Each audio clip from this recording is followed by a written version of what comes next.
શ્રીમદ વલ્લભાચાર્ય મહાપ્રભુજીના પ્રાગટ્યના 600 વર્ષ પૂર્વ નરસિંહ મહેતાએ ભવિષ્યવાણી કરી. હજી પ્રાગટ્ય નથી થયું, પણ એ પ્રાગટ્યના 600 વર્ષ પૂર્વ આપ ગાન કરે છે કે શ્રી વલ્લભ વિઠ્ઠલ પ્રગટશે, ભક્તિ જીવોનો ઉદ્ધાર કરશે અને નિસ્સાધન જન તે તારશે. નરસિંહ મહેતા 600 વર્ષ પૂર્વ આપ પ્રાગટ્યના વર્ણન કરે છે. એનાથી પણ હજારો વર્ષ પૂર્વ સ્વયં ભગવાન વર્ણન કરે છે અગ્નિ પુરાણમાં કે અગ્નિરૂપો દ્વિજાચાર્યો ભવિષ્યામ્ય ભૂતલે શ્રી વલ્લભ અગ્નિરૂપ સ્વાત વિઠ્ઠલ પુરુષોત્તમ. ભગવાન સ્વયં અગ્નિ પુરાણમાં આજ્ઞા કરે છે, અગ્નિરૂપો દ્વિજાચાર્યો ભવિષ્યામ્ય ભૂતલે. અગ્નિરૂપમાં દ્વિજાચાર્ય, દ્વિજાચાર્ય એટલે બ્રાહ્મણના આચાર્ય રૂપમાં ભવિષ્યમાં હું જન્મ લઈશ. આગળ નામ કહે છે વલ્લભો અગ્નિરૂપ સ્યાત વિઠ્ઠલ પુરુષોત્તમ. વલ્લભ નામ રૂપી અગ્નિ રૂપમાં હું અવતીર્ણ થઈશ અને પુત્ર રૂપે શ્રી વિઠ્ઠલ રૂપે પુરુષોત્તમ રૂપે હું અવતાર લઈશ. હજારો વર્ષ પૂર્વ અગ્નિ પુરાણમાં ભગવાન સ્વયં આ વર્ણન કરી રહ્યા છે. નરસિંહ મહેતા 600 વર્ષ પૂર્વ સૌથી પહેલા વધાઈયા પુષ્ટિ માર્ગના જે કહેવાય એ નરસિંહ મહેતા છે. અને નરસિંહ મહેતાનો જ અવતાર, એમનો જ બીજો જન્મ એ ગોપાલદાસજીના રૂપમાં થયો છે. ગોપાલદાસજી એકવાર રાજનગર અમદાવાદમાં અસારવા બેઠક ભાઈલા કોઠારીના ઘરે, ભાઈલા કોઠારીના જમાઈ ગોપાલદાસજી છે, અને ભાઈલા કોઠારીના ઘરે રાજનગરમાં શ્રી ગુસાઈજી પધાર્યા છે અને ગુસાઈજીના દંડવત કરવા આખા પરિવાર સાથે ભાઈલા કોઠારી શ્રી ગુસાઈજીના દંડવત કરાવે છે. સ્નાન કરીને આખા પરિવારને આત્મનિવેદન કરાવે છે અને આત્મનિવેદન કરાવી અને પરિચય કરાવે છે કે આ ગોપાલદાસ છે, ગોમતીનો વર ગોપાલદાસ છે. જન્મથી જ મૂક છે, આપ વિશેષ આના પર કૃપા કરજો તો કંઈક આના જીવનમાં કલ્યાણ થશે. શ્રી ગોસાઈજી આપનું પ્રસાદી ચરિત તાંબુલ ગોપાલદાસને ખવડાવે છે અને જેમ એ રસનું આસ્વાદન ગોપાલદાસ કરે છે એમ જે લીલા જોઈ છે, જે લીલા નથી જોઈ, એ બધી લીલાનું સ્મરણ ગોપાલદાસજીને થાય છે અને પછી વલ્લભ આખ્યાનનું આપ ગાન કરે છે. શ્રી મહાપ્રભુજીનું આ દિવ્ય ચરિત્ર જો સમજવું હોય, આ જન્મના રંચક માત્ર પણ આપણે કંઈક બિંદુ પણ એમાંથી કંઈક ગ્રહણ કરી શકીએ, સમજી શકીએ તો આપણું જીવન ધન્ય છે. વલ્લભનું અગાધ સમુદ્ર રૂપી આ આખું દિવ્ય ચરિત્ર છે. શ્રી મહાપ્રભુજીને સમજવા માટે કયા કયા ગ્રંથોનું આશ્રય લઈ શકીએ? શ્રી ગુસાઈજી દ્વારા સર્વોત્તમ સ્તોત્ર, સ્વરત કૃષ્ણ પ્રેમનામૃત, વલ્લભાખ્યાન, વલ્લભાષ્ટક આદિનો આશ્રય લઈ શકીએ છીએ. પરંતુ સરળતાથી જો સમજવું હોય, સરળ ભાષામાં એનું અનુવાદ જો સમજવું હોય તો વલ્લભ દિગ્વિજયનો અનુવાદ જો આપણે સમજીએ, શ્રી ગોસાઈજીના શ્રેષ્ઠ પુત્ર શ્રી યદુનાથજી અને એમના દ્વારા રચિત વલ્લભ દિગ્વિજય ગ્રંથ, જેમાં શ્રી વલ્લભાચાર્ય મહાપ્રભુજીના જન્મથી લઈ ક્યાં આપે અભ્યાસ કર્યું છે, ક્યાં આપે પરિક્રમામાં, 3 પરિક્રમામાં ક્યાં ક્યાં આપ પધાર્યા છે, અને કેવી રીતે બધા જ જીવોને શરણે લીધા છે, કયા પ્રકારથી ઠાકોરજીને જીવ સુધી પહોંચાડ્યા, જીવને ઠાકોરજી સુધી પહોંચાડ્યા, એવું ભવ્ય દિવ્ય વર્ણન વલ્લભ દિગ્વિજયમાં આપ કરે છે. એ જ પ્રકારથી વલ્લભ આખ્યાનમાં ગોપાલદાસજી વર્ણન કરે છે અને એ જ પ્રકારથી મૂળ પુરુષમાં શ્રી દ્વારકેશજી આપ વર્ણન કરે છે. આ 3 એવા ગ્રંથો છે કે જેના માધ્યમથી આપણે સરળતાથી, સરળતમ માર્ગથી શ્રી વલ્લભને રંચક માત્ર પણ સમજવાનો પ્રયાસ કરી શકીએ છીએ. વલ્લભ આખ્યાનમાં ગોપાલદાસજી બીજા આખ્યાનમાં ગાન કરે છે. લક્ષ્મણ સુત શ્રી વલ્લભરાયજી સ્મરણ કરતા ધ્રુસ્કૃત જાયજી કલિજન તરવા નહીં અવર ઉપાય યજ્ઞ પુરુષ હરિના શ્રુતિ ગુણ ગાયજી લક્ષ્મણ સુત શ્રી વલ્લભરાયજી. લક્ષ્મણ સુત શ્રી વલ્લભરાયજી. અહીંયા આપ વલ્લભરાય કહે છે. વલ્લભરાય એટલે કોણ? તો વલ્લભરાય, રાય એટલે કે રાજા, અને જે આચાર્યોના રાજા છે એ વલ્લભરાય છે. જે આચાર્યોના બધા જ આચાર્યોમાંથી સર્વશ્રેષ્ઠ કોણ? તો એ વલ્લભરાય છે. એ જગતગુરુ શ્રી વલ્લભાચાર્યજી છે. જે પ્રકારથી વૈષ્ણવ સંપ્રદાયના અન્ય આચાર્યો થયા છે, રામાનુજાચાર્ય, નિંબાર્કાચાર્યજી, માધવાચાર્યજી આદિ બધા જ આચાર્ય વૈષ્ણવ સંપ્રદાયના મુખ્યતમ 5 આચાર્ય થયા છે. અને એ આચાર્ય પરંપરામાં જગતગુરુ શ્રીમદ વલ્લભાચાર્યજી અંતિમ આચાર્ય થયા છે. બધા અલગ અલગ મતોને માને છે. કોઈક અદ્વૈત માર્ગને માને છે, કોઈક વિશિષ્ટાદ્વૈત માર્ગને માને છે, કોઈ કેવલાદ્વૈતને માને છે, કોઈ દ્વૈતાદ્વૈતને માને છે. અને શ્રી મહાપ્રભુજી આપ શુદ્ધાદ્વૈત પુષ્ટિ ભક્તિ માર્ગને માને છે. તો આપ આચાર્યોના રાજા એવા વલ્લભરાય છે. કલયુગી જીવનના સંદર્ભમાં કલયુગી જીવોનો ઉદ્ધાર કરવા માટે જ્યારે આ ભૂતલ પર કોઈ બીજું માર્ગ ન હતું તો જીવોનો ઉદ્ધાર કઈ રીતે થાય? તો કલયુગી જીવોનો ઉદ્ધાર કરવા માટે આ ભૂતલ પર આપ અવતીર્ણ થયા છે.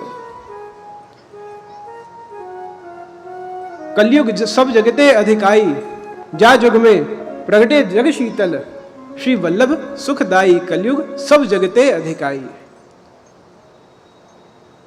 कलयुगना हजी प्रारंभ थयो छे. 5000 वर्ष कलयुगने थया छे. हजी 4 लाख अने अमुक वर्षो एना बाकी छे. केवल 5000 वर्ष कलयुगना थया छे. અને કલયુગનો પ્રભાવ અમના આજના સંપ્રત સમયમાં આપણે જોઈ શકીએ છીએ. અને વિચાર કરીએ તો જો પ્રારંભની અવસ્થામાં કલયુગની આવી દશા છે તો કલયુગનું જ્યારે અંત આવશે ત્યારે કેવી દશા થશે?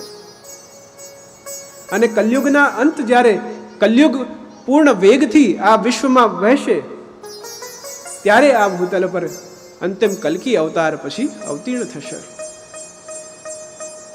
તો આ કલિકાલમાં આ સમયમાં જીવનો ઉદ્ધાર કઈ રીતે સંભવ છે? કલ્કી અવતારને તો હજી વાર છે. તો આ સમયમાં જા જગ में प्रगटे जग शीतल, श्री वल्लभ सुखदाई, कलयुग सब जगते अधिकाई.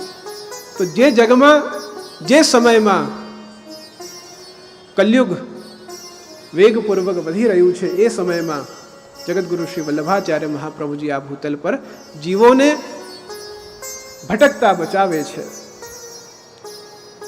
એ કાલ જીવ પર હાવી ન થાય, જીવ ક્યાંક આ કલિકાલમાં ક્યાંક ભટકી ન જાય, ક્યાંક ખોવાઈ ના જાય, એટલા માટે શ્રી મહાપ્રભુજીનું પ્રાગટ્ય આ ભૂતલ પર થયું છે. કલિકાલમાં કલયુગનો અનુભવ કરવું હોય તો કેવી રીતના કરી શકાય? તો જ્યારે મ્લેચ્છોનું ઉપદ્રવ વધે, મ્લેચ્છ કોણ? તો મ્લેચ્છ જે અકર્મો કરતો હોય, જે ધર્મ રહિત કાર્યો કરતો હોય, જે ટીકા નિંદા કરતો હોય, જે અસમર્પિતનું ખાનપાન કરતું હોય, જે ધર્મ રહિત કાર્યો જે પણ કોઈ કરતો હોય એ મ્લેચ્છ છે. અને આ સંસારમાં આપના પ્રાગટ્યથી એ મ્લેચ્છ ઉપદ્રવી જીવોથી આપ પુષ્ટિ જીવોને દૂર પાડે છે. અને શું આપ દર્શન કરાવે છે? તો આચાર્ય ચરણના દર્શન જ્યારે પણ જીવ કરે છે ત્યારે શું દર્શન થાય? તો આપ સેવા કરે શીખવે શ્રી હરિ. સેવા આપ કરે છે અને આપણાને બોધ આપે છે કે શ્રી પ્રભુ સુધી કેવી રીતના પહોંચી શકાય.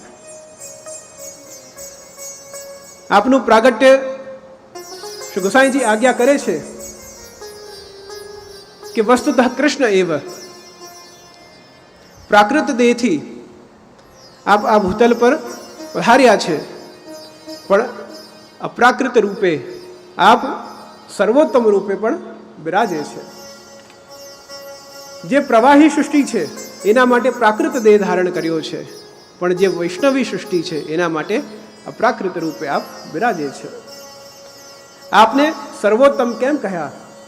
તો આપ આજ્ઞા કરે છે પ્રાકૃત ધર્માનાશયમ અપ્રાકૃત નિખિલ ધર્મ રૂપંતી. તો પ્રાકૃત દેહ ધારણ કર્યું છે અને અપ્રાકૃત રૂપે પણ પ્રભુ રૂપે પણ આપ બિરાજે છે. આપને સર્વોત્તમ કહ્યા છે. સર્વોત્તમ કોઈ જીવના ગુણ સારા હોય તો એનું રૂપ સારું ન હોય, કોઈનું રૂપ સારું હોય તો એનું ગુણ સારું ન હોય. એકવાર એક ચિત્રકારે એક ચિત્ર બનાવ્યો. ચિત્ર બનાવી અને એ ચિત્રને રસ્તા પર બહાર એક દુકાનના મૂક્યો અને ઉપર લખ્યું કે આ ચિત્રમાં જેટલા પણ ભૂલો દેખાતી હોય, જેટલી મિસ્ટેક્સ દેખાતી હોય એ મિસ્ટેક્સને માર્ક કરજો. થોડા સમય પછી આવે છે અને એ ચિત્રને જોવે છે તો આખું ચિત્ર ઉપર નીચે આજુબાજુ બધું ડોટ્સથી ભરાવી ગયું છે. બધાએ જે પણ આવતા જતા જોવે એ બધી મિસ્ટેક કરે કે આ બરાબર નથી, આ બરાબર નથી, આ હજી સારું થઈ શકે છે. આખું ચિત્ર એ મિસ્ટેક્સથી ભરાઈ જાય છે. પછી એ ઉપર વાક્ય બદલી દે છે અને લખે છે કે આ ચિત્રમાં જેટલી પણ મિસ્ટેક્સ બતાવી છે મિસ્ટેક્સને સુધારીને બતાવો. પહેલા લખે છે કે આ ચિત્રમાં જેટલી મિસ્ટેક છે એ બતાવો, ત્યારે તો બધા માર્ક કરી દે છે કે આટલી આટલી મિસ્ટેક્સ છે. પણ પછી લખે છે કે આમાં જેટલી પણ મિસ્ટેક્સ છે, જેટલી પણ ભૂલો છે એ ભૂલોને સુધારી દો. ત્યારે એક પણ વ્યક્તિ આગળ આવી ભૂલોને નથી સુધારતો. તો શ્રી વલ્લભનું ચરિત્ર કેવું છે? તો આપનું ચરિત્ર, આપ સર્વોત્તમ છે. સર્વોત્તમ કયા રૂપે? તો જેમ સ્વર્ણની પ્રતિમા હોય અને એ સ્વર્ણની પ્રતિમામાં આંખ પણ હોય, નાક પણ હોય, મુખ પણ હોય, હસ્ત પણ હોય, પણ આંખમાં શું છે, મુખમાં શું છે? તો બધે જ સ્વર્ણ છે. એ જ પ્રકારે આપ દરેક રીતે આપ સર્વોત્તમ છે. આપના ભાવાત્મક રૂપે, રસાત્મક રૂપે, લીલાત્મક રૂપે, પ્રાકૃત દેહ રૂપે, અપ્રાકૃત દેહ રૂપે, પ્રત્યેક રૂપથી આપ સર્વોત્તમ છે. એટલે શ્રી ગોસાઈજી આપને સર્વોત્તમ કહે છે. અને સર્વોત્તમ રૂપે જ્યારે આપણાને દર્શન થાય તો ભાઈ અબ गिरधर સો પહેચાન. જીવ પછી શ્રી વલ્લભના સ્વરૂપને જાણવાનું પ્રારંભ કરી શકે છે. હજી સુધી પહેચાન નથી થઈ, પણ શ્રી ગોસાઈજીની કૃપાથી સર્વોત્તમ રૂપે પછી જીવ શ્રી મહાપ્રભુજીના આ દિવ્ય સ્વરૂપને ભાઈ અબ गिरधर સો પહેચાન. અને જ્યારે પહેચાન થાય છે ત્યારે જ્યાં સુધી આંખો બંધ કરીએ છીએ ત્યાં સુધી લાઇટનો અનુભવ નથી થતો, પ્રકાશનો અનુભવ નથી થતો. જે પ્રકારથી એમના પ્રકાશ છે, લાઇટ અહીંયા છે, આંખ બંધ કરીએ તો પ્રકાશ જોઈ ન શકાય, પણ જેમ આંખ ખોલીએ છે એમ પ્રકાશનો અનુભવ કરાવી શકાય છે, થઈ શકે છે. તો એ જ પ્રકારથી જ્યારે જીવ અંધકારમાં, અંધકારરૂપી ભક્તિમાં જ્યારે આગળ વધે છે ત્યારે વલ્લભનું સ્વરૂપ ન સમજી શકે, પણ સર્વોત્તમ રૂપે, પ્રકાશ રૂપે જ્યારે શ્રી ગોસાઈજીની કૃપાથી એ જ્યારે પ્રવેશ કરે છે ત્યારે એ શ્રી વલ્લભનું દિવ્ય ચરિત્ર સમજી શકે છે. અને જે પ્રકારથી શ્રી મહાપ્રભુજી આજ્ઞા કરે છે કે ઠાકોરજીની ભક્તિ કેવી કરવી, વિચારક કહે છે કે ઠાકોરજી ભગવાન બધે જ વ્યાપક છે. કોઈ એવા મતોને માને છે કે ભગવાન જો સર્વત્ર હોય તો કેમ એક સ્થાને જ એમને જોવું? બધે જ જગ્યાએ ઠાકોરજી છે. શ્રી વલ્લભ સાકાર બ્રહ્મવાદને માને છે કે પ્રભુ બધે જ છે, અને જો પ્રભુ સર્વત્ર હોય તો પછી મુરલી વાદન કોણે કર્યું? પ્રભુ સર્વત્ર હોય તો ગૌચારણ કોણે કર્યું? પ્રભુ સર્વત્ર હોય તો માખણ ચોરી કોણે કરી?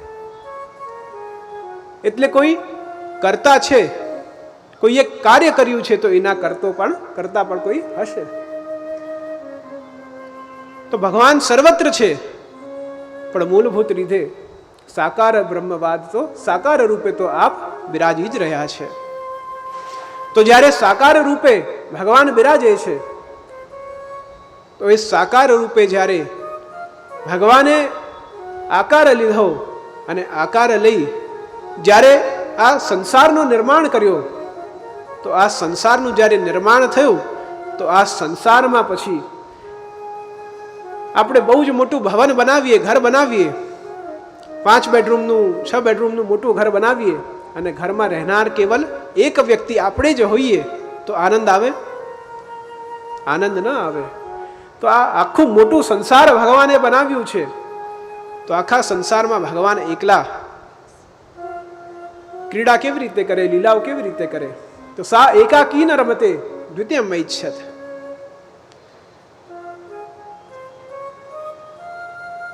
તો એકલા રમણ કેવી રીતે થાય, એકલા લીલા કેવી રીતે થાય?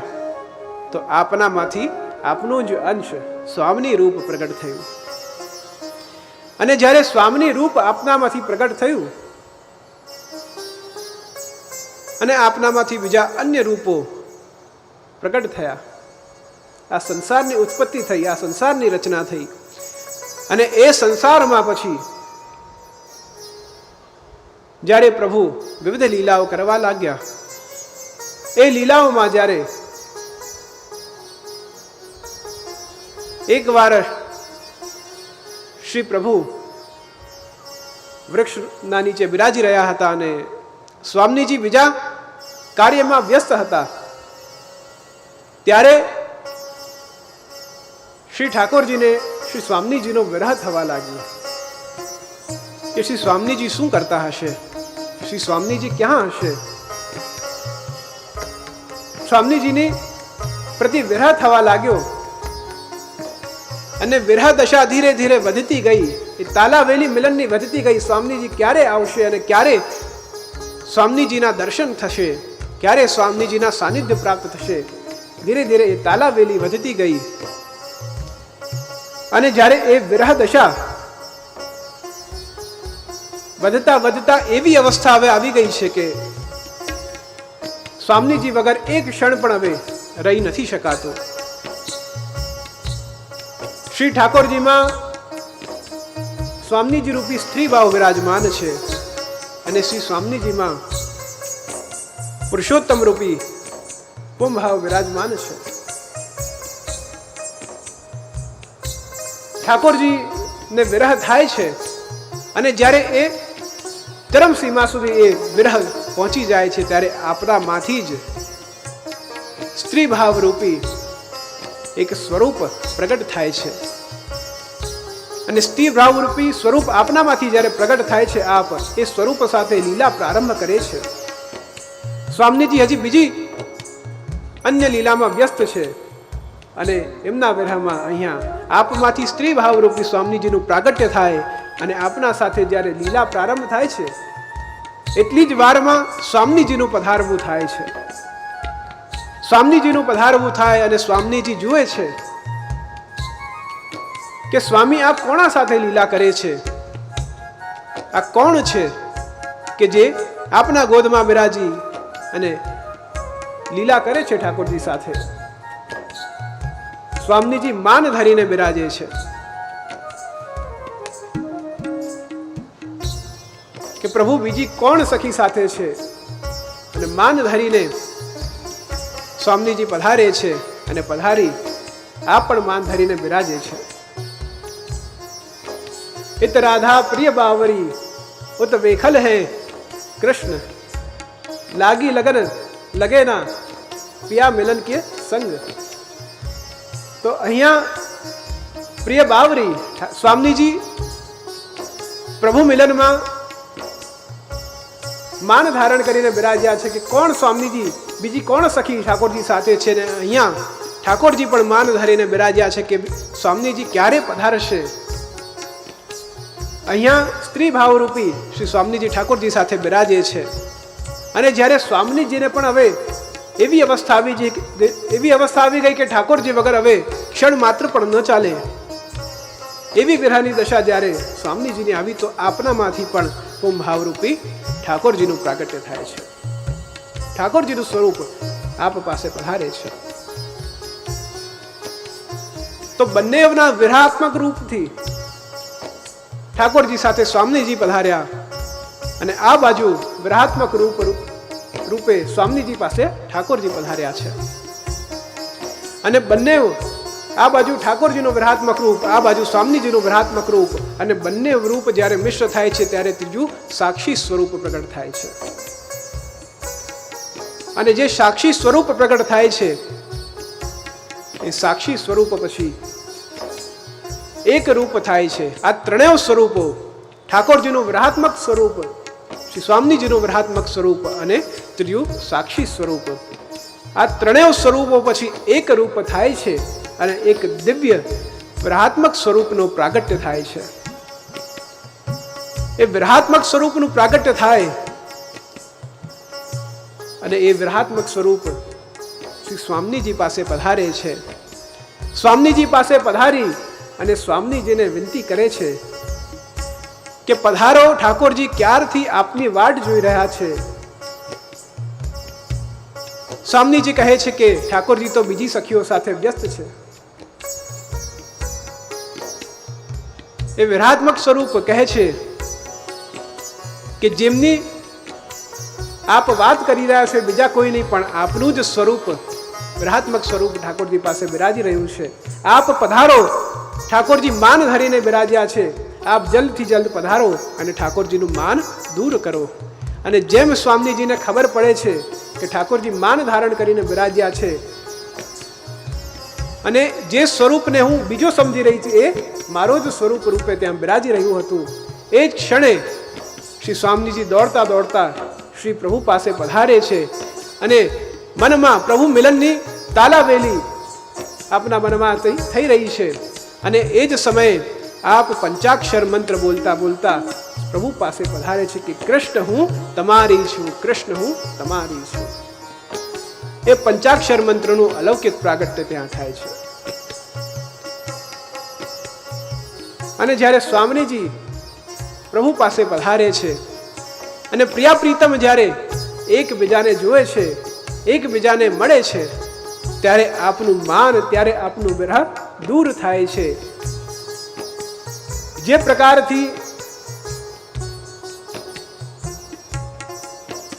શ્રૃંગાર કર્યા હોય, જે પ્રકારથી વસ્ત્ર આભૂષણો ધરીને તૈયાર થયા હોય, પણ આરસી ન જોઈ હોય તો પછી ભોગતા છે પણ દ્રષ્ટા નથી. બધું જ રૂપે તૈયાર થયા છે, સોળે શ્રૃંગાર ધરીને તૈયાર થયા હોઈએ, પણ આરસી ન જોઈ હોય તો ભોગતા જરૂર છે પણ દ્રષ્ટા નથી. સ્વામીજી ઠાકોરજીને કહે છે કે જે આ વિરહાત્મક સ્વરૂપ, જે ત્રણ રૂપોથી યુક્ત થઈ, સંયુક્ત થઈ જે સ્વરૂપનું પ્રાગટ્ય થયું છે, એ સ્વરૂપે આપણું વિરહ દૂર કર્યું છે અને પ્રિયા પ્રીતમને મળાવ્યા છે. આ સ્વરૂપ અમને અતિ પ્રિય છે. અને જે સ્વરૂપ અતિ પ્રિય છે, ત્યારે શ્રી સ્વામીજી એ સ્વરૂપનું નામ શ્રી વલ્લભ રાખે છે. અને આ પ્રકારથી જગતગુરુ શ્રી વલ્લભાચાર્ય મહાપ્રભુજીનું ગોલોક ધામમાં પ્રાગટ્ય થઈ રહ્યું છે. બોલ શ્રી વલ્લભાધીશ કી જય. શ્રી મહાપ્રભુજીનું, વલ્લભાચાર્યજીનું અલૌકિક પ્રાગટ્ય ગોલોક ધામમાં ત્રિવિધ સ્વરૂપ રૂપે, વિરહાત્મક સ્વરૂપ રૂપે આપનું પ્રાગટ્ય, પ્રભુ પ્રિયાના મિલનના રૂપે, વિરહના રૂપે આપનું આ દિવ્ય પ્રાગટ્ય થયું છે.